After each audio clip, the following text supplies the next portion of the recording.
रामचरितमानस में 7 कांड है। पहला कांड है बाल कांड, आपका भी बचपना हुआ है। और बालक कांड के अंत में भगवान राम का विवाह हो गया है। खेल खेल में कब विवाह हो गया, खेल खेल में धनुष उठा लिया, खेल खेल में धनुष टूट गया, और खेल खेल में कब विवाह हो जाता है हमें खुद नहीं पता चलता।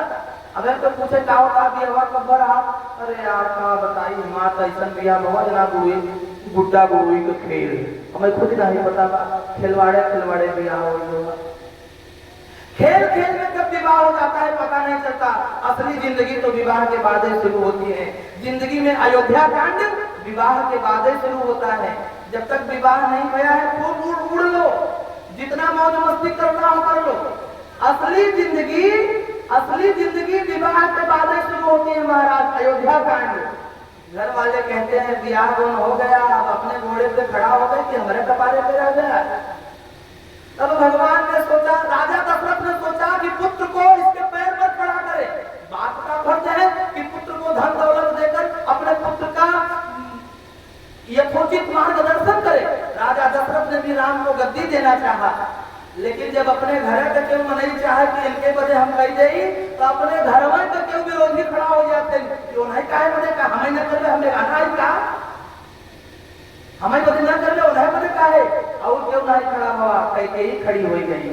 अपने घर में का दुश्मन खड़ा हो जाते, दुश्मन बाहर से नहीं होते, अपने घर वाले अपन बुराई करे लागत थे अपने घर। और सवेरे राजा बनने वाला है, राते रात सारा हिसाब किताब गड़बड़ हो गया।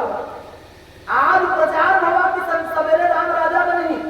महाराज दशरथ ने बड़े दरबार में घोषणा किया, इंद्रिक युवराज राम को देहूं, कल सुबह में राम को राजा बनाऊंगा।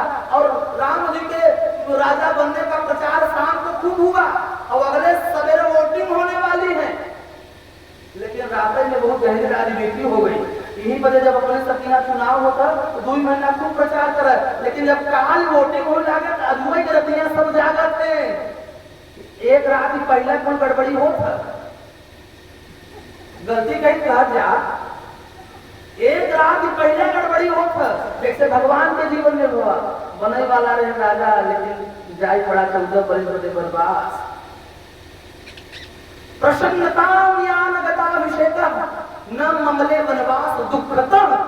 राजा बनने की प्रसन्नता नहीं हुई और वनवास जाने का दुख नहीं हुआ। उनके जैसा सर्व कौन होगा। असली जिंदगी विवाह के बाद शुरू होती है और 14 वर्षों के लिए वनवास। आपका भी जब विवाह हो जाता है तो चले जाते हो परदेश 4 महीने के लिए, वही 14 वर्ष का वनवास है। खाए है कि नहीं खाए है, पिए है कि नहीं पिए, घरे से फोन कवा कहा हो कुछ खाए पिए है, झूठा कहे पड़ता। हाँ खाए पिए है, तू मुझे मजे नहीं हो ना, झूठा ही कहे पड़ता। और घरवा वाले जनते हैं कि जब बनाएंगे तब तक खाएंगे, वो समय सब समझते हैं। यही 14 वर्ष का वनवास है। और अयोध्या कांड में कोई मित्र मिलता है जो हमारी जिंदगी की नैया को पार करने के लिए तैयार हो जाता है। परदेशवा में जाता है तो कोई ऐसा संगी मिल जाता ये डगरा बतावा था, जैसे राम जी के केवट मिला रहा।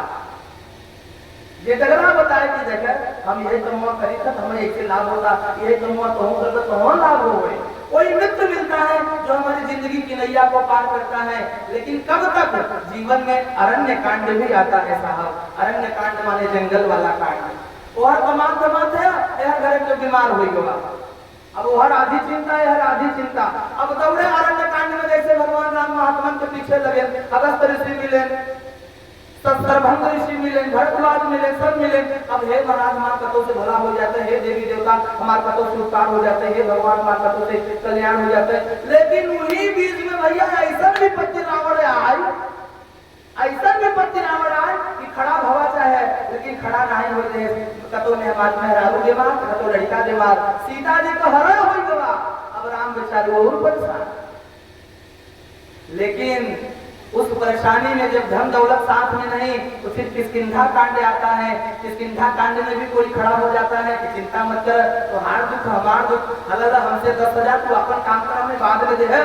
सुग्रीव मिले, हनुमान मिले, तो चिंता मत कीजिए, आपका दुख मेरा दुख है।